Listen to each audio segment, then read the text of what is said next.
LNT renewable sources आप लोग का स्वागत कर रहे हैं। आज हम लोग हाइड्रोजन गैस सेंसर डिटेक्टर के बारे में देखने वाला है।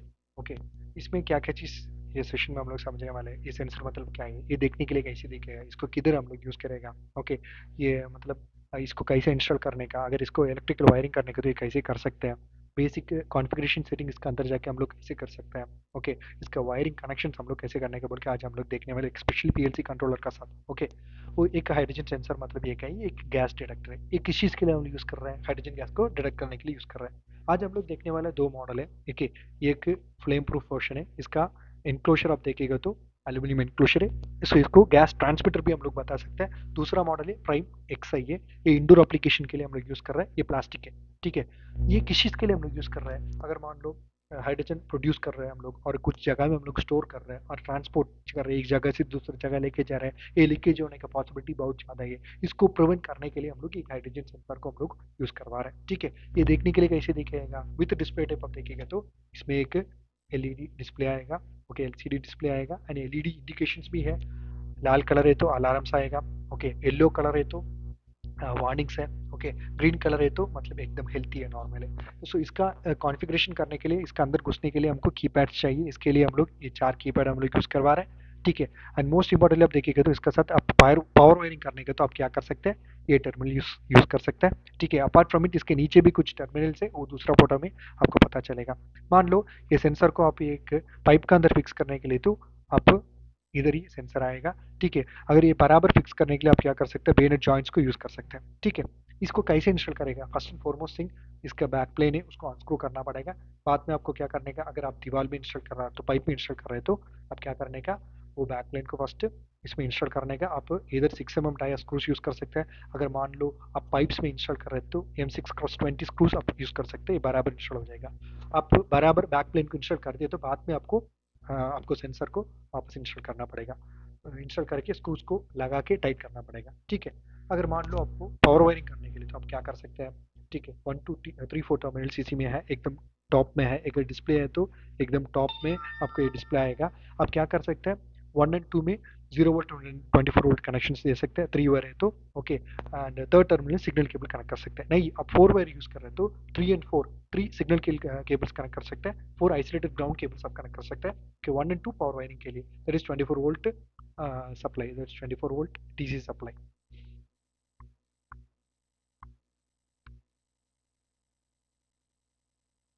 नेक्स्ट किस चीज़ के लिए हम लोग एक्सपी यूज़ कर सकते हैं, किस चीज़ के लिए प्राइमा एक्स कनेक्शन यूज़ कर। अगर मान लो आपका सेंसर 3 वायर और 4 वायर है तो आप प्राइमा एक्सपी यूज़ कर सकते हैं। नहीं, मेरे को 2 वायर कनेक्शन करने का तो आप क्या कर सकते हैं, प्राइमा एक्स इंडोर एप्लीकेशन के लिए यूज़ कर सकते हैं। इसी में क्या है, आपको कंट्रोलर से खुद का पावर देगा, वापस देगा। मान लो आप 20 mA दे रहे तो ओके, उधर मतलब गैस आधा है तो 50% तो आपको क्या कर रहा है, 8 mA आउटपुट आपको वापस मिल जाएगा। नहीं, आपको एकदम गैस हाई लिमिट इसका मैक्सिमम रेंज है तो आपको 20 mA आउटपुट मिल जाएगा, ओके।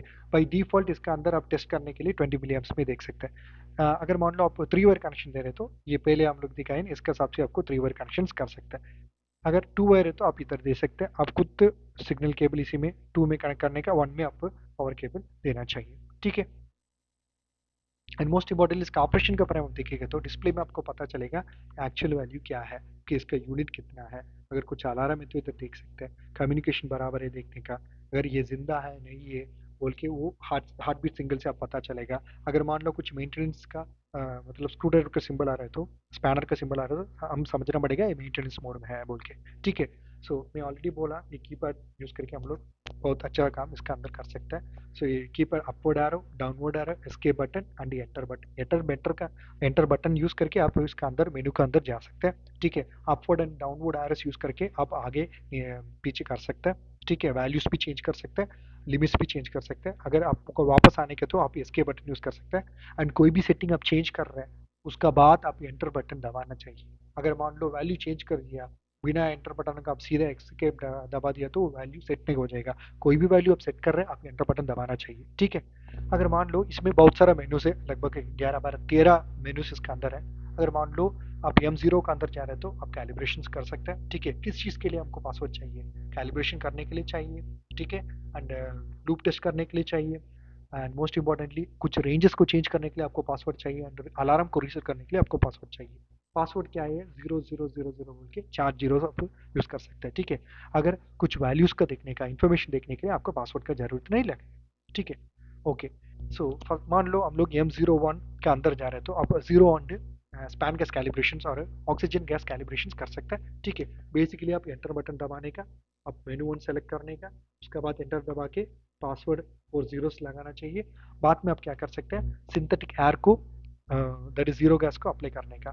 सो ये हर चीज़ के लिए एक काउंटडाउन टाइमिंग है, वो कितना है बोल के एंड ऑफ द सेशन आप देख सकते हैं, ठीक है। हम लोग बताएगा वंस काउंटडाउन टाइम ऑटोमेटिकली हो जाएगा तो वो डिस्प्ले में होके आएगा, बाद में आपको टेस्ट गैस को अप्लाई कर सकते हैं, ठीक है। ये सेम चीज़ आप ऑक्सीजन कैलिब्रेशन के लिए भी कर सकते हैं, जीरो गैस कैलिब्रेशन के लिए भी आप कर सकते हैं।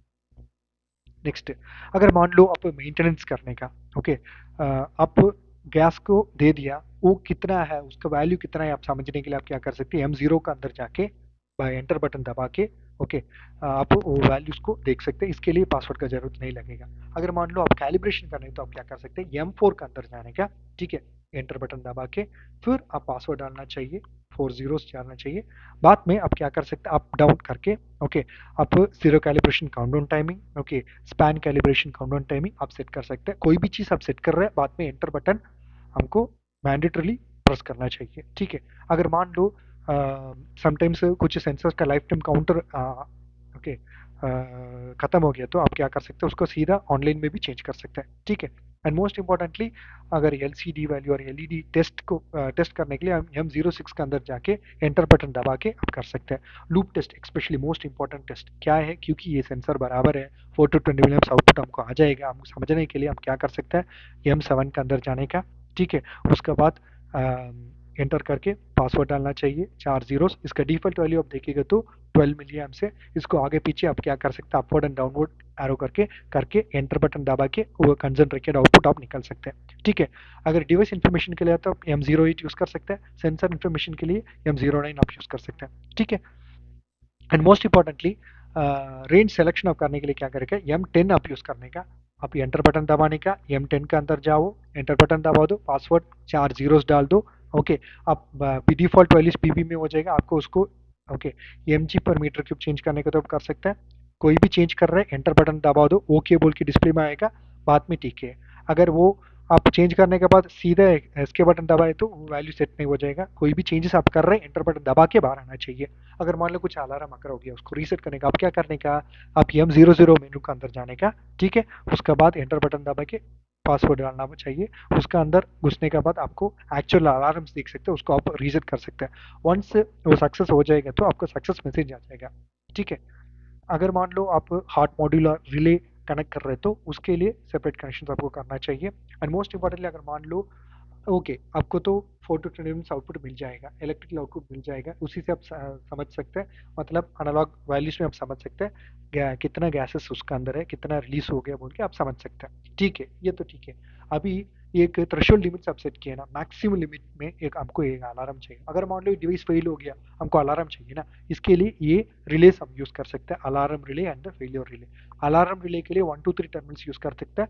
1 is normally close contact, 2 will be the common and 3 will be the normally open contact. अगर कुछ अलार्म है, आप आपका वायरिंग कॉमन एंड NO में आप कर रहे हो तो नॉर्मली ओपन से क्लोज हो जाएगा, ठीक है। सो इसका DO हमको DI निकाल के हम लोग हमारे डिजिटल इनपुट मॉड्यूल्स में कनेक्ट करके अलार्म ट्रिगर कर सकते हैं। अगर मान लो कुछ फेलियर अकर हो गया तो अब क्या करने का, ओके, 3 नंबर आप NO के लिए, 2 नंबर कॉमन के लिए and 1 will be the normally close contact. ये दोनों कनेक्शंस में आप क्या कर सकते हैं, आपका रिक्वायर्ड आउटपुट से निकाल सकते हैं। अगर मान लो आपको ये हाइड्रोजन सेंसर PLC कंट्रोलर के साथ कनेक्ट करने को, तो आप 1 and 2 टर्मिनल्स 0 to 24 वोल्ट के लिए यूज़ कर सकते हैं, 3 and 4 to 10 ग्राउंडिंग कनेक्शन के लिए आप यूज़ कर सकते हैं, ठीक है।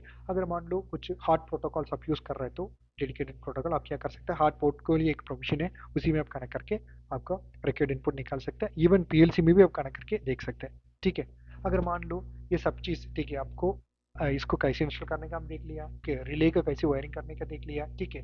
बट रिले के लिए सेटअप भी हमको अंदर करना चाहिए, वो मेनू 11 एंड मेनू 12 मेनू 13 के अंदर जाके हम कर सकते हैं। मेनू 11 सिर्फ डिस्प्ले है, रिले का इन्फॉर्मेशन हम लोग देख सकते हैं। मेनू 12 का अंदर जाके आप रिले को सेट कर सकते हैं, क्या क्या चीज़ उसका अंदर हम लोग सेट कर सकते हैं, अलार्म रिले डिले टाइमिंग क्या है, ओके, फेलियर रिले का डिले टाइमिंग क्या है, वो नॉर्मलाइज कभी रे-एनर्जाइज होने का, कभी डी-एनर्जाइज होने का, ये हर चीज़ उसका अंदर जाके हम लोग सेट कर सकते हैं। ठीक है, ये कैसे सेट करेगा?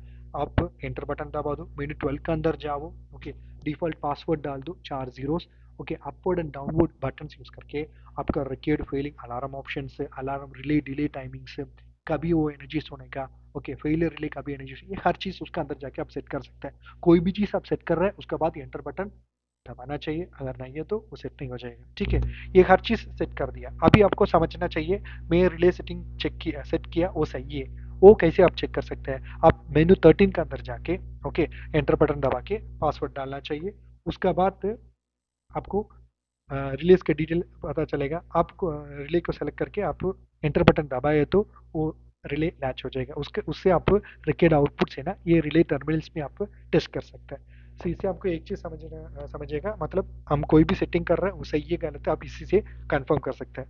ठीक है, एंड क्या क्या पैरामीटर्स इसका अंदर हम लोग चेंज कर सकते हैं? Alarm threshold, latch alarms, alarm direction, alarm का रिले टाइमिंग्स, हर चीज़ डिले टाइमिंग्स हम लोग डिफ़ॉल्ट में इतना ही है, वो मिनिमम रेंज एंड मैक्सिमम इतना हम लोग चेंज कर सकते हैं। ठीक है, अभी हमको मेंटेनेंस करने का हम क्या करेंगे? फर्स्ट चीज़ हमको इसका इंटरलॉक को रिमूव करना चाहिए, अनस्क्रू करना चाहिए, एंड वो बेवोनेट जॉइंट है ना, उसको काउंटर क्लॉकवाइज डायरेक्शन में हमको रोटेट करना पड़ेगा। ठीक है, निकालने के लिए वंस हर चीज़ करने के बाद आराम से उसको पुल करना पड़ेगा। कोई भी चीज़ हम लोग कर रहे हैं केयरफुली इसको हैंडल करना चाहिए। ओके, अगर वापस लगा रहे तो भी हमको बोनट रिंग के साथ उसको रिप्लेस करके बराबर लगना चाहिए। ठीक है, ओके, क्या क्या डिफरेंट टाइप्स ऑफ सेंसर्स हम लोग यूज़ कर रहे हैं? ओके, इसका वायरिंग्स क्या है, वायर रेंजेस क्या है बोल के आज हम लोग देखने वाले हैं। मैक्सिमम कितना डिस्टेंस हम लोग ये केबल को यूज़ कर सकते हैं बोल के आज हम लोग देखने वाले हैं। आउटपुट सिग्नल्स के बारे में आप देखेंगे तो ये 4 to 20 milli amps alarm failures अब 100 माइक्रो सेकेंड्स टाइमिंग्स है। ठीक है, डिस्प्ले 1 सेकेंड्स है। ठीक है, अगर मान लो केबल लेंथ और क्रॉस सेक्शन यूज़ कर रहे हैं तो इसका मैक्सिमम रेजिस्टेंस 300 ओम्स का ऊपर नहीं जाने का। ठीक है, सेंसर टाइप्स आप देखेंगे तो बहुत सारे सेंसर टाइप्स है। इसका क्रॉस सेक्शन वैल्यू इधर आप minimum 1 square M cable use करेगा, मैक्सिमम आप 1.5 स्क्वायर एम केबल्स यूज़ कर सकते हैं। ठीक है, अगर मान लो आप toxic gases to air connection के लिए यूज़ कर रहे हो तो 1 स्क्वायर एम में तो मैक्सिमम 1960 मीटर्स आप यूज़ करने का। अगर नहीं आप सेम टू वायर सेंसर्स में 1.5 स्क्वायर एम केबल यूज़ कर रहे हैं तो आप 2940 मीटर्स तक यूज़ कर सकते हैं। सो मान लो most important 24 DC power supply आप दे रहे हैं तो ठीक है। अगर मान लो आपको 3 वायर कनेक्शन है तो आप क्या कर सकते हैं? 1.1 स्क्वायर एम को with relay 700 meters, without relay 80 meters use कर सकते हैं। अगर नहीं आप 1.5 स्क्वायर एम केबल्स यूज़ कर रहे हो तो okay, specially to measure the toxic gases and oxygen sensors है तो आप क्या कर सकते हैं? विथ रिले टाइप में 200 मीटर्स तक यूज़ कर सकते हैं, विदाउट रियल टाइप में 3020 मीटर तक यूज़ कर सकता है। सेम चीज़ आप फोर वेयर कनेक्शन कर रहे हैं तो ठीक है, कैटलिस्ट कम्बिशन के लिए आप क्या कर सकते हैं? 1 स्क्वायर एम 420 मीटर तक यूज़ कर सकते हैं। अगर मान लो for 1.5 square m especially for measuring the toxic gases and oxygen gases है तो आप क्या कर सकते हैं? 2172 मीटर्स केबल्स लेंथ यूज़ कर सकते हैं। ठीक है, इसके अलावा क्या क्या गैसेस हम लोग ये डिवाइस में यूज़ कर सकते हैं? Ammonia, carbon monoxide, chlorine, hydrogen chloride, hydrogen cyanide, methane, nitric oxide, nitrogen dioxide, oxygen, okay, sulphur dioxide, carbon monoxide है, हाइड्रोजन सल्फेट, बल्कि बहुत सारे डिफरेंट वेराइटीज आप यूज़ कर सकते हैं। ठीक है, अगर मान लो आपको ग्रीन में है तो नॉर्मल एलईडी का इंडिकेशन, येलो फ्लैश हो रहा है तो स्टार्टअप हो रहा है। ठीक है, अगर कैल बोल के डिस्प्ले में आके आप येलो कलर में है तो कैलिब्रेशन इनवैलिड है। ठीक है, लो बोल के डाउनवर्ड आ रहा है, येलो में आ रहा है तो अंडर रेंज है। ठीक है, ग्रीन में आ रहा है तो वो भी अंडर रेंज है, ये एरर है। येलो में आ रहा है तो, ग्रीन है तो ठीक है, मतलब आपको मिनिमम आउटपुट तो मिल जाएगा। हाई बोल के आपको दिखा रहा है ग्रीन में है तो ओवर रेंज है, आपको 20 एंड 20 का ऊपर आउटपुट मिल जाएगा। ठीक है, अगर मान लो आपको एलईडी लाइट्स लाल में इंडिकेशन दे रहे हैं तो मतलब वो स्टैटिक है तो अलार्म है, फ्लैश हो रहे तो लैच्ड अलार्म बोल के आप समझना चाहिए। ठीक है, कैलिब्रेटेड एरर्स क्या क्या है? फेल 1 है तो 1230 एंड उसका लो एंड हाई रेंजेस के लिए हम लोग यूज कर रहे हैं। ओके, फेल 456 हम लोग स्पैन का low ranges high ranges non stable के लिए यूज कर रहे हैं, एंड फेल 678 है तो आप समझने का रेजोल्यूशन बराबर नहीं बोल के आप समझ लेंगे। These are the basic calibration errors है। अगर एरर कोड्स आप देखेंगे तो okay, E1, E19, E50, E53 आप लैचड हार्डवेयर सॉफ्टवेयर के लिए यूज हो जाएगा। इसको क्लियर करने के लिए आप क्या करने का? डिवाइस को रीसेट करना चाहिए। ठीक है, अगर मान लो आपको रिले में कुछ एरर आ रहे तो E40 एंड E47 बोल के आएगा, वो रिले का एरर है वो। इसका इससे आप समझने के रिले में कुछ इश्यूज बोल के आप समझ सकते हैं, ठीक है। एंड हर एक चीज के लिए हर एक टाइम होता है। ऑटो कैलिब्रेशन के लिए 4 मिनट्स है, मैनुअल कैलिब्रेशन आप 60 मिनट्स तक कर सकते हैं। मेनू 1 एंड मेनू 2 यूज करके आप खुद कर रहे तो, टेस्ट प्रोसीजर आप कर रहे तो M6 M7 M13 and sensor exchange M05 आप टाइम आउट 15 मिनट्स आप कर सकते हैं। अपार्ट फ्रॉम इट कोई भी मेन्यू में आपके बिना बटन दबा के आप है तो 2 मिनट के बाद तो अपने आप बाहर जाएगा, ठीक है। धन्यवाद। हमारे चैनल को सब्सक्राइब करवा दो, बेल आइकन दबा दो, ये वीडियो पसंद है तो आप दोस्तों के साथ शेयर करवा दो। धन्यवाद।